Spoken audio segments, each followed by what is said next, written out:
Well, let me just say a couple of things before I crack into this, which one of them is, if you weren't here at the start, welcome to Gospel Church. It's great to have you here with us today. The other one is, if you would like me to take my mask off. Thank you, Jeff. That's probably, I'm going to regret that at the end. The other one is, if you, yeah, it's probably not.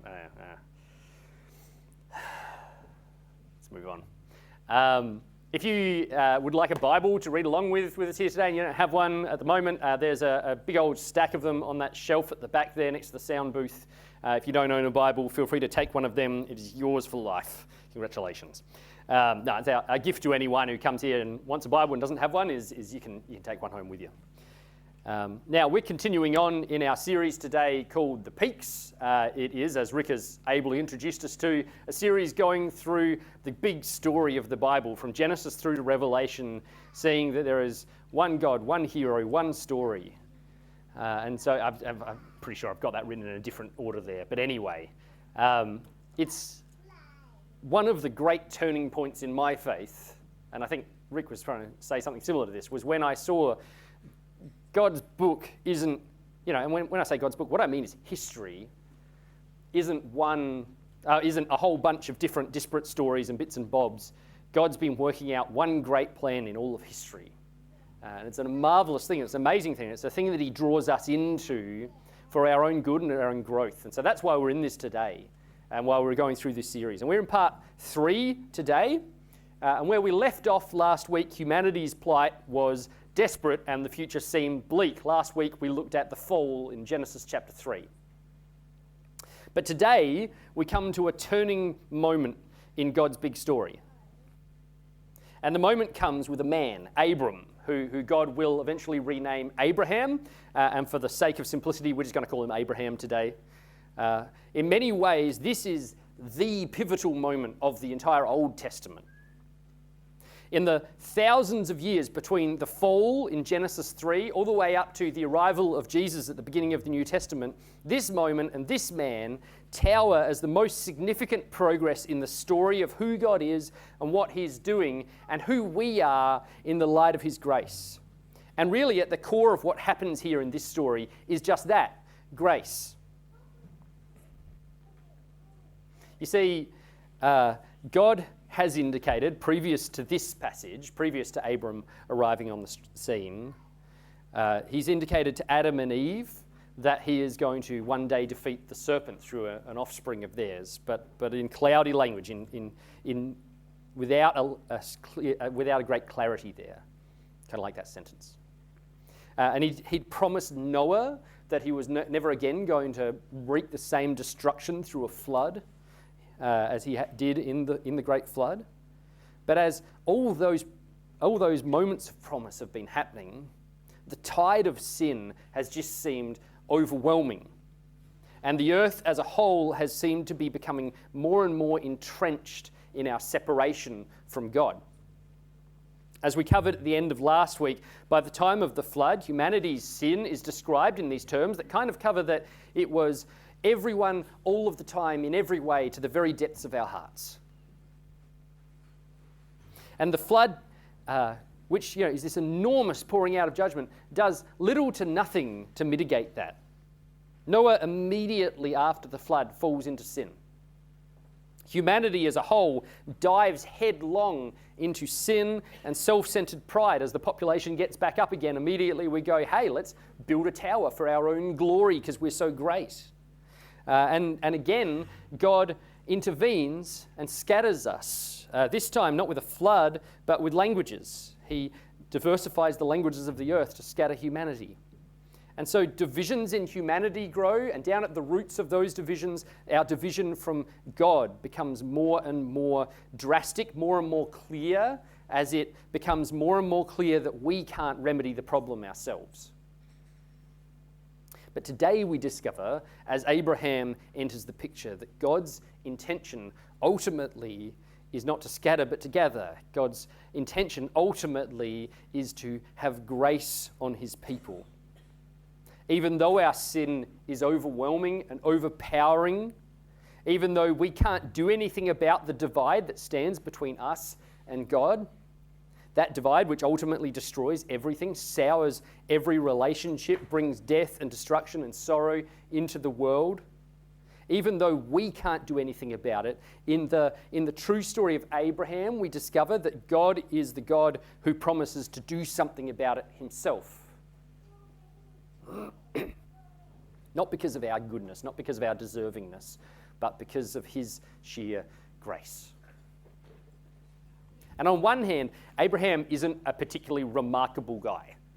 If you read the Bible, kind of Genesis 12 through 23-ish, and read about what sort of things Abraham does in that passage, you don't come out with an astoundingly positive impression of this guy. He was the son of a guy named Terah, and Abraham had a wife named Sarai. She'd eventually been renamed Sarah. He actually messes up quite a bit.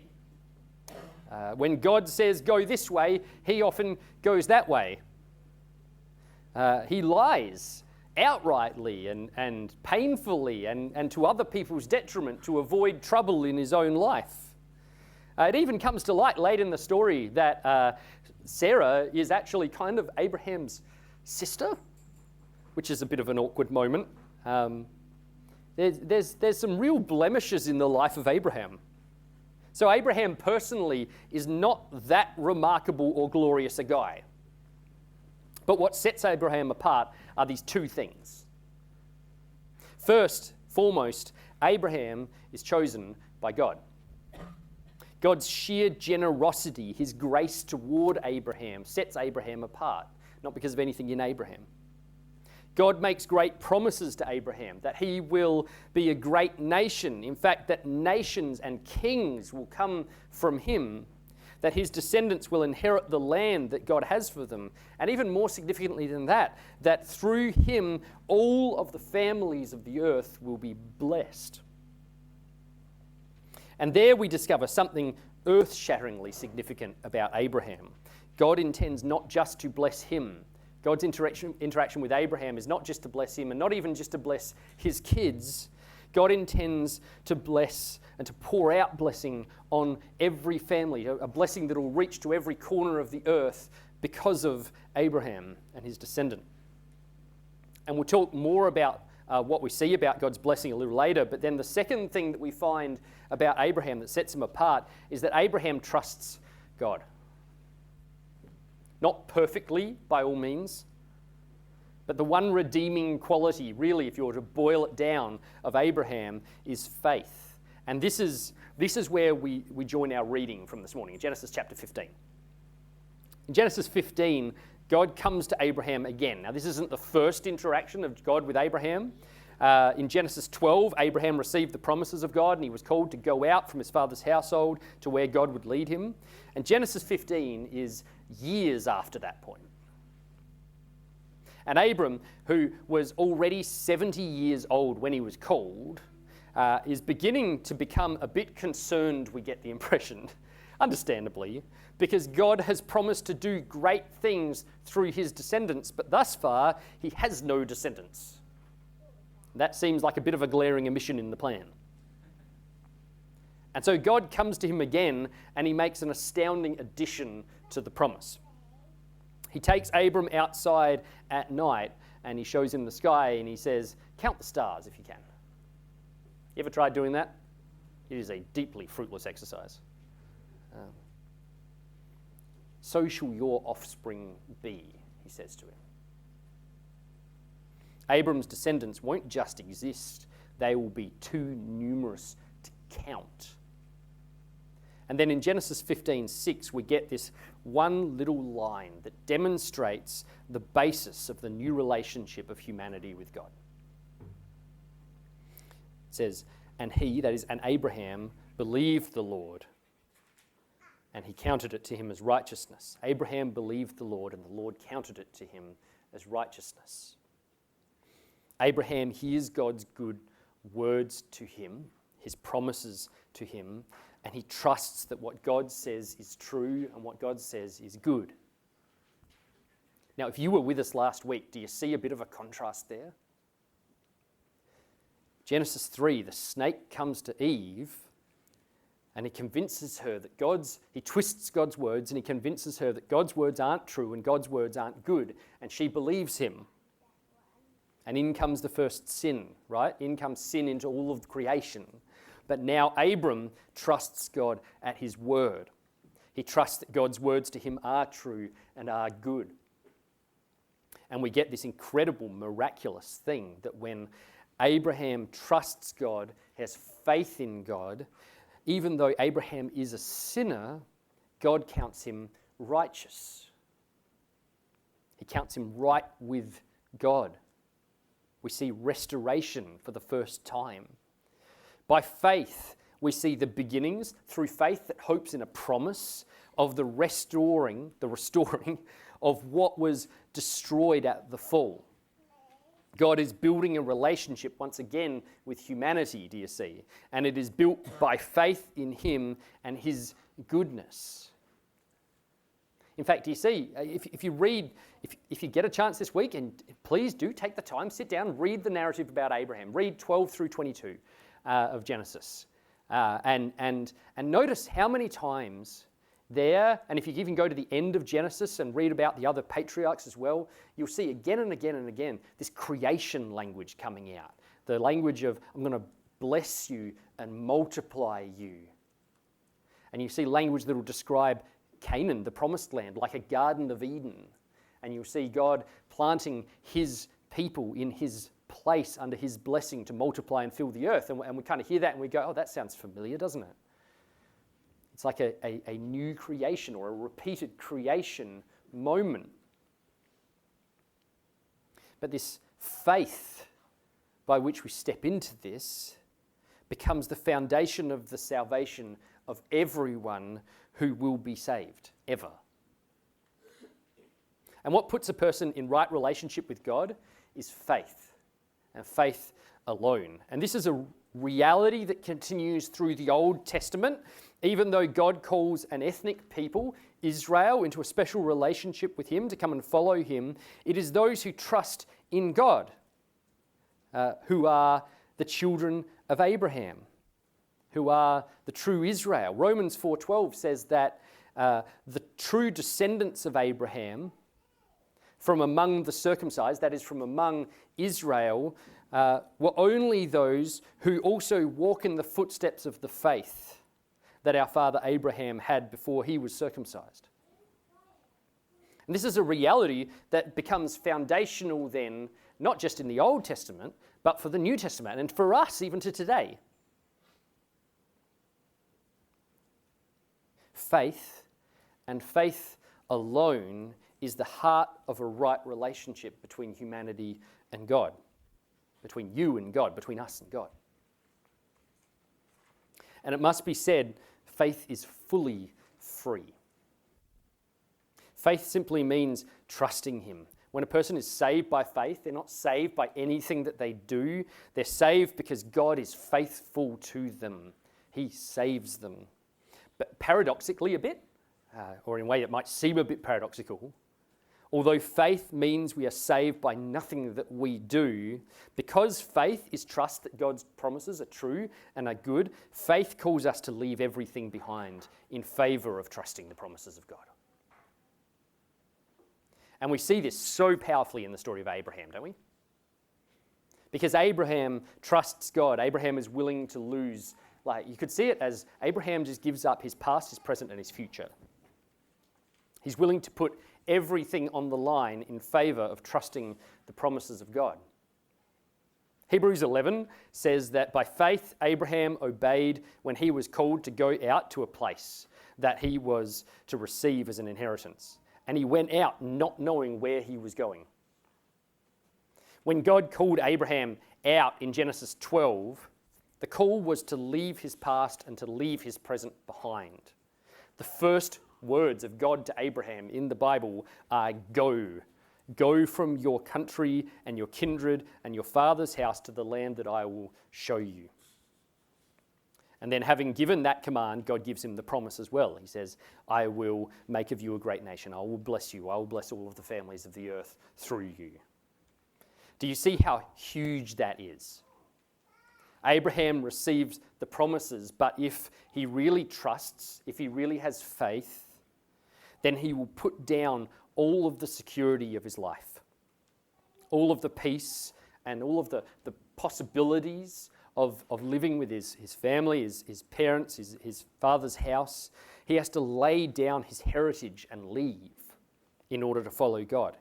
He has to lay down everything he's doing. And it's not like, we don't get much on Abraham before this, but we could well assume that Abraham wasn't twiddling his thumbs thinking, well, God's going to come any day now, right? Like, Abraham was living a life where he had lots of stuff going on probably, and God comes to him and says, go, leave this.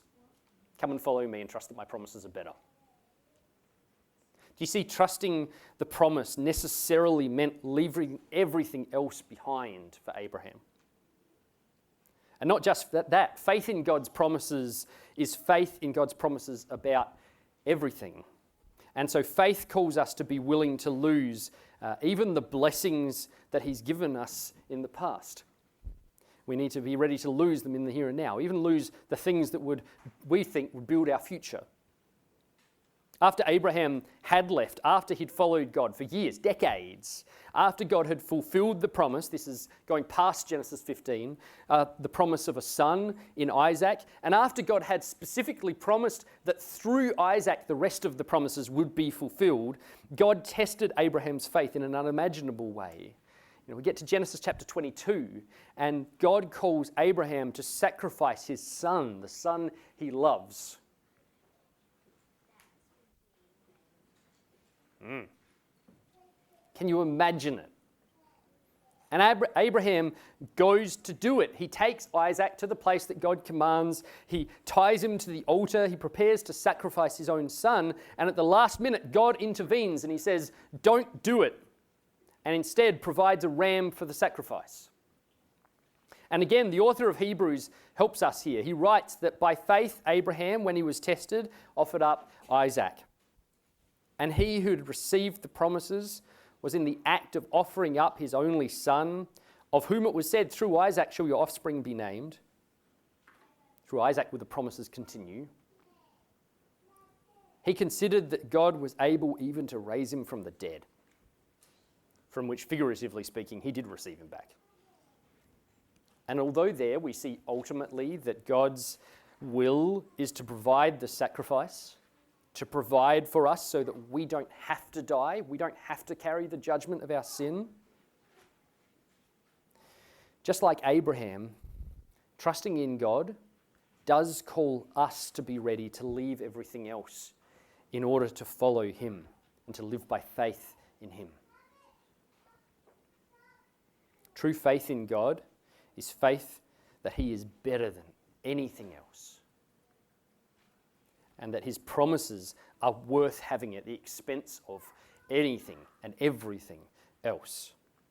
So true faith in God is ready to put down our past and to put down our present and to put down our future, and instead trust that God's will is better and his promises are better than the things that I've hoped in. And it's just as true of us today if we live by faith in God.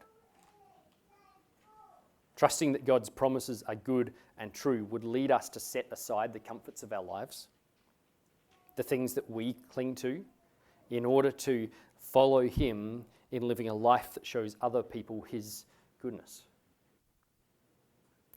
For some, that genuinely means a bit of an Abraham moment. God's not going to promise you a country. I'm just like a physical nation in this world. But for some, it means leaving the comfort of the place where you grew up, stepping out into what God is calling you to. It's funny, if I can share this. For us, it's actually kind of meant both leaving and coming. That's our experience of this. When Crystal, my wife, and I left South Australia, we did that because we trusted that where we were going was where God was leading us, and that was the path that led me to train to be a pastor and to work in that. And there were lots of other steps on that road as well, but I won't explain them all to you now. When we left South Australia, we loved South Australia. Like we had a group of friends that felt like a family. We felt really loved and really at home where we were, but we felt that God was leading us out to the Northern Territory for us, And it was exactly the same when we left from the Northern Territory to Queensland. And don't hear me boasting that, oh, look at John and Crystal, they obey the promises of God and so on and so forth. I have no reason to boast because everything that God has led us to has been everything that is for our best. You see, so if I boast in following God in this, then really I'm just boasting in acting in self-interest, which, I don't know, we can all say that to some extent. We trusted God's promise was better, and it is. That's just been our experience of it. But ultimately for us, it also went back the other way. When we believed that God was leading us back to South Australia. Back here, we had a great church community in Brisbane. We had dear friends. There were good job and ministry opportunities coming up. But God convinced us that he was leading us to come back to South Australia. That was just how it was. And so we had to follow. We had to trust and lay it down and walk in what he was promising, knowing that his promises are better. And it would be wrong to hear me saying that and to hear me saying that in some way we are special. The call to live by faith is a call to be willing to leave everything to follow God because you believe he's better. It was that way for the disciples in the New Testament. It was that way for all Christians in the New Testament. Again and again, the Bible calls believers to be changed by what they've believed, to be transformed, to lay down the lesser things, to pick up the greater things.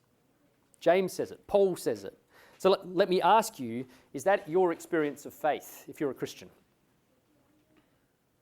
Because there's a real chance that we settle for a mediocre faith. There's a version of faith that's more informed by the world than by the Bible. A version of faith that defines faith as having made a choice to kind of put your trust in Jesus and invite him into your heart and zickety split, it's done. And you basically go back to your life exactly as it was. But that's not the Bible's faith. That's not Abraham's faith. The Bible's faith says God offers something better, something infinitely better. So trust him and leave everything else behind to gain more of him. It doesn't have to be a move from one place to another. You can leave everything behind while staying exactly where you are. In fact, that's probably what we should see as the norm, really.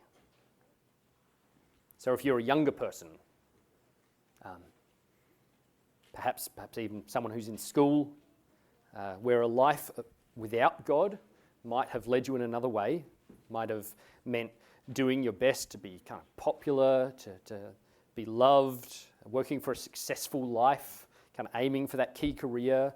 A life of faith would call you to be ready to set those things aside in favor of understanding that you're a child of God and so you're a missionary of God where you are. A life of faith might call you to be less popular because you're willing to be open about your faith, and that's not typically a thing that everyone loves. You're willing to tell people good news, even if it gives you a reputation. A life of faith might call you, when you do well at school, to give glory to God in that moment rather than to yourself. To acknowledge, well, if there are good things in me, they're good things that he's put in me and given me, and so thank you, God, rather than aren't I great? If you're a working adult, where a life without God may have meant working for the paycheck, building that career, building a comfortable life for yourself, finding yourself a good wife or a good husband, and generally living that kind of white picket fence life. A life of faith, although it might involve all of those things, right? None of those things are evil. It might involve you setting them aside because you know where God is leading you and that that's not it. It might mean just having less because you give more, because you know the God and you have faith in the God who has been deeply generous with you.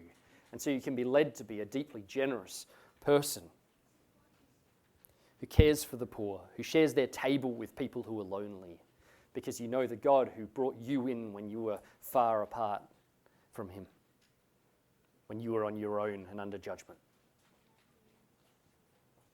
You know, it might mean moving. It might mean going to Bible college or training for vocational ministry. But equally, it might mean setting that dream aside for some people for the sake of reaching the mission field that is right in front of you. Rural South Australia is, I'm convinced, a place of real gospel drought. We need gospel workers in the country. People, and I don't mean pastors. I mean pastors, but I mean more than pastors. I mean people who are willing to live out the gospel, be the gospel rain in the gospel drought, so to speak. Speak it in their context, reveal it with their lives and through the love of the church, and to pray that more would come to believe where we are here. You know, if you're an older person, let's follow this through to the end of life, where a life without God may have meant a quiet, comfy retirement with some good books or good TV shows and a nice house by the sea. Faith may lead you to spend your retirement serving in your church, using that extra time that you have to befriend lost sinners, to care for the poor, to be a blessing to the needy, all because this is a life of faith, trusting that God has promised you something so much better than kind of a 20-year break at the end. Because like Abraham, you have something better than a comfy chair and a good TV show to look forward to. You have an inheritance better than a big house by the sea to look forward to. So faith leads you to spend those last years living out your hope in something better. And of course, there are 1,000 other ways, actually millions of other ways, that faith in the promises of God may call you to leave behind what you have. But the one thing that faith in God will never do is leave you the same. Because like Abraham, when we come to faith in God and in his promises, we are children of the fall. We have been living as children of the fall, children of a broken world, separated from God, in need of transformation. And by faith, he transforms us for our good. And it's also because when we come to faith in God, we have until that point, like Abraham, like everyone, been trusting in something other than God. We've been hoping in other things. We've been hoping in all sorts of other things. We've been deciding what is good for us. Like Eve in the garden, we've been self-legislators. But when we come to faith in God, we believe that he's better, and his promises and his way and his hope we find in him are better than the things that we'd pursued. So we lay it all aside in favor of trusting him.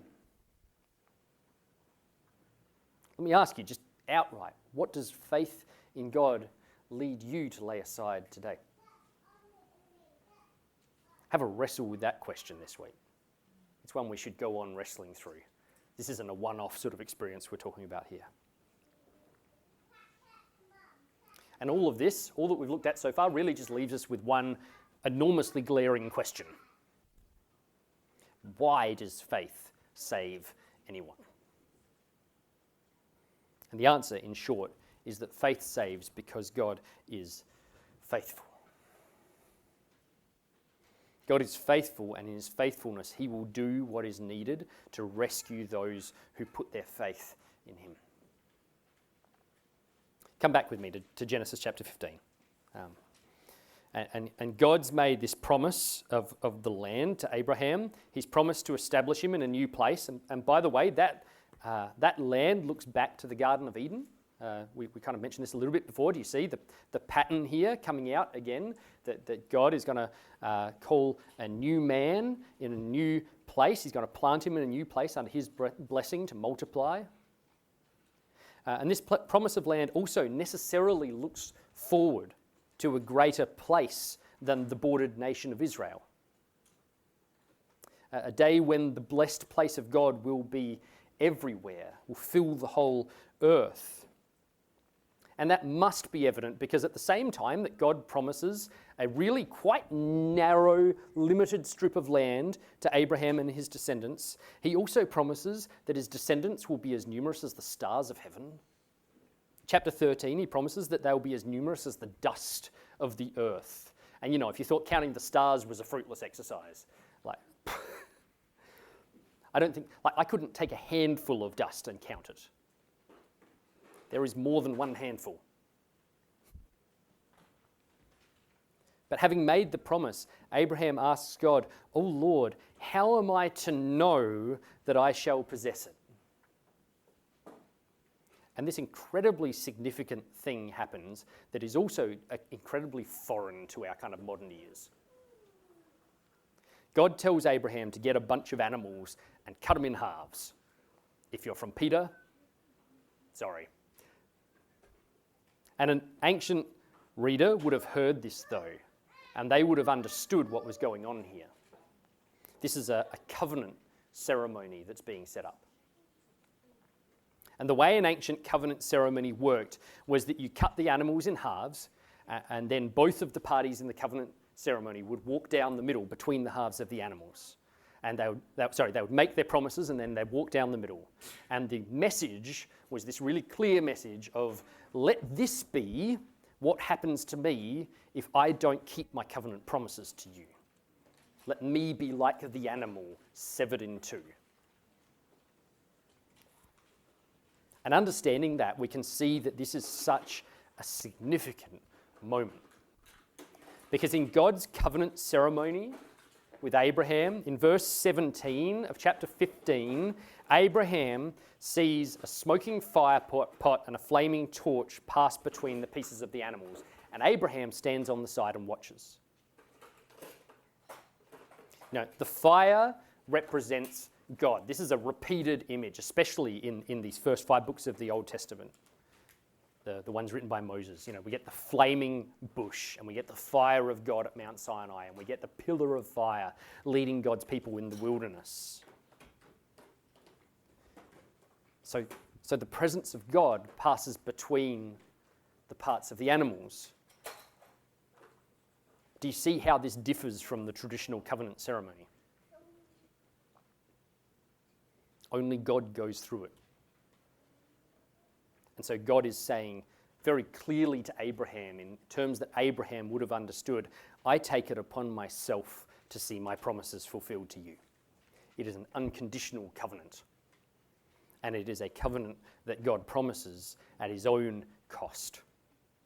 And that's so powerfully significant because although these promises are in part fulfilled in the nation of Israel, when Abraham has some descendants and they acquire some land and some of the blessings of God, ultimately it is fulfilled fully in Jesus. Ultimately, the promises of God to take the bloody costs promised in this ceremony, the costs of making the descendants of Abraham by faith more numerous than the dust of the earth, is fulfilled by Jesus when he carries the cost and goes to the cross and dies to bless people from every family on earth. Dies to restore the creation and to one day make God's land and everywhere land. We've hit Hebrews 11 twice today, and we're going to do it one more time. Hebrews 11:39 says, and all these. What it's done is it's listed all of these people, all of the faithful people in the descent of the Old Testament. Not everyone in the Old Testament, but a lot of them, including Abraham, including Sarah. And all these, though commended through their faith, did not receive what was promised, since God had provided something better for us, that apart from us, they should not be made perfect. The us in that sentence is those who have been born again in Jesus, the people of God after the coming of the Messiah. Abraham looked forward to the fact that God would one day fulfill his promises, and knowing it or not, he was trusting in Jesus. Because it is through Jesus that those promises are and will be fulfilled, not just of a limited kingdom, but of a renewed creation. not just of a limited people, but of a people who are the children of God by faith and are more numerous than can be counted. So we can have faith in God, and that faith can save us, and it could save Abraham because of Jesus, because of the greatest peak in the mountain range, so to speak. And so we've got kind of two questions to say here. One is, have you put your faith in him? Have you put trust in this one who is the only way to be saved? If you haven't, today's the day. There is only one way to enter into the promises of God, to come away from judgment and into salvation, and it's Jesus. The other question we have to grapple with is, if you have, putting your faith in Jesus, as we've said, is not once off. It's not a moment in your life, it is your life. What does faith in the goodness of God's promises and in the goodness of their fulfillment in Jesus call you to lay down? I can't answer that question for you, but it's one well worth grappling with, and it's one that it's good to grapple with. Because although it might feel like you're casting aside something good for the sake of something not so good, it is never the case. God's promises are always better. Would you pray with me? Jesus, thank you.